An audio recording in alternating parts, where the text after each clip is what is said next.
Mick Schumacher peut-il espérer revenir en F1 chez Cadillac? Pourquoi faire, franchement?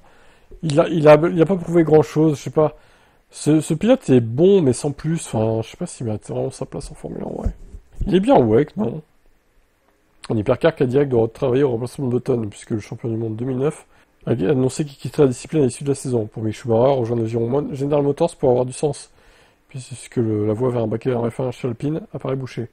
Chez Cadillac, il pourrait entretenir l'espoir, même s'il ne décroche pas le volant, qu'il convoite dès 2026. Alors, si, ouais, voilà. Au final, il arriverait chez Cadillac en WEC, mais pas en F1, quoi. Bon, lui, j'imagine que dans un coin de sa tête, il veut quand même revenir en F1.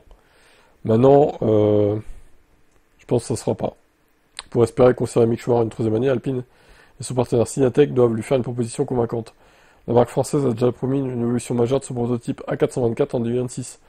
Après 2 premières années mitigées, néanmoins, la meilleure manière de conserver le pilote de 26 ans sera de lui offrir une perspective d'avenir en F1. Scénario qui paraît improbable. Briatore a clairement indiqué qu'il n'était pas un grand fan de l'Allemand, refusant ouvertement d'évoquer sa situation lorsqu'il est interrogé publiquement lors du Grand Prix d'Espagne. Ça, c'est marrant aussi, parce que est-ce que Briatore aurait le même discours si Schumacher, Michael, était encore dans le bain de la Formule 1, qui n'avait pas eu son accident, qui parlerait un peu à des contacts dans le paddock, etc. Moi, je pense que ce serait totalement différent, et je pense même que Mick Schumacher, en 2025, serait en Formule 1.